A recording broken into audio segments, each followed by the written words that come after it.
Hello, my name is Kristen Meeks. I'm a senior policy analyst with the Texas Indigent Defense Commission, and today I'll be showing you how to submit your attorney practice time reports. The way you get to submitting your attorney practice time reports is if you go to our website, you're going to go to the Oversight tab,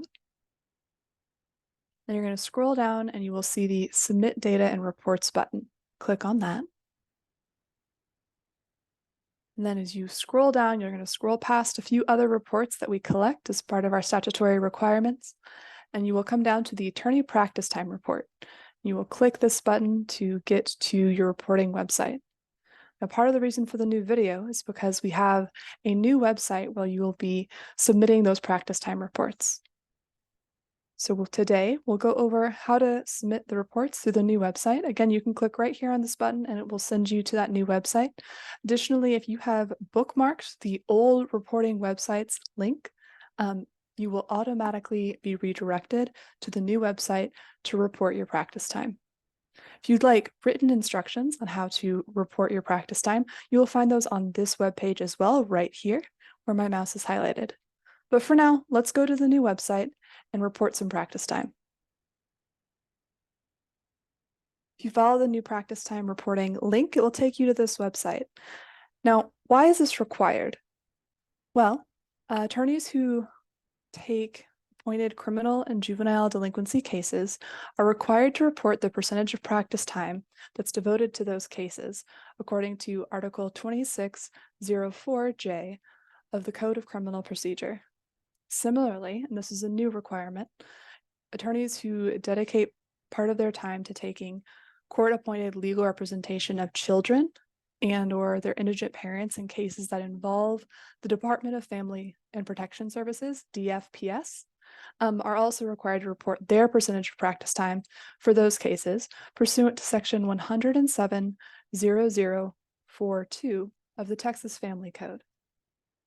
Now, generally, under these reporting requirements, attorneys have to report these percentages for each county by October 15th. And this report covers the time period of the previous fiscal year, which is October 1st to September 30th. Now, how do you enter your attorney practice time report for this year? Well, to start, you will enter your Texas bar number in the bar on the screen. And after you enter your bar number, you will then click Submit Bar Number. At that point, you'll be taken to a screen where you will confirm that your name and your bar number by clicking This is me. If the information shown is not your information, click This is not me, and you will be taken back out again to re-enter your bar number. And if your bar number has any incorrect information on the screen, please reach out to us to fix that. You will do that by emailing tidc@tamu.edu. But right now, this is the correct bar number and this is the correct name. So I'm going to click the This is Me button to continue to submit my attorney practice time report. Now here in the attorney practice time report form, you will have to add counties to add practice time based on the categories we kind of talked about briefly before. First, you're going to select the county that you are submitting practice time for. So I'm going to select Anderson if I am taking either indigent defense cases that are appointed in Anderson, or if I'm being appointed for the representation of children and/or indigent parents as part of family protection cases for that county.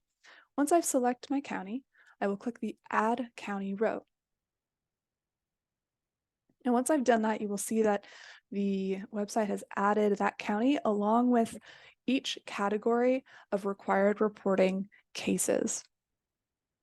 To change the percentage of the practice time that you have dedicated to each category, you will use the sliders or the blue circles to enter the approximate percentage of your total practice time for each case type for this county.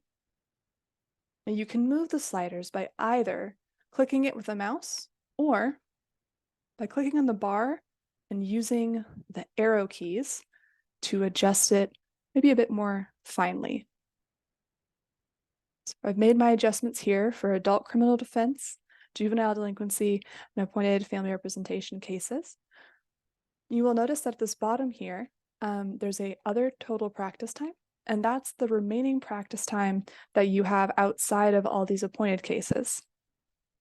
If you are practicing in multiple counties, you're going to repeat that step to add the next county for you to add practice time. So for example, if I practice in both Anderson and Andrews, I would click Andrews and click Add County Row again to add that county and do the same thing. Either drag the blue circle or click on the bar and utilize the arrow keys to move those pieces. Now, if that's my practice time, and I've submitted it for each of these categories in each of the counties I've practiced in the past fiscal year, the last thing I'm going to do is input how I calculated my reported practice time. You can do this in a variety of ways. In this case, I used time records in order to determine my practice time. Once you've done that and you've selected your method for calculating your percentage of practice time, you're just going to click the next button to move through to review your attorney practice time report. On this screen, you're going to review your attorney practice time report for accuracy. You will see that by county and by each category, you'll see your total percentages there. Once you have done that, once you've confirmed that it is accurate, you'll be able to hit the submit button to actually submit that record. And then your practice time report will be recorded.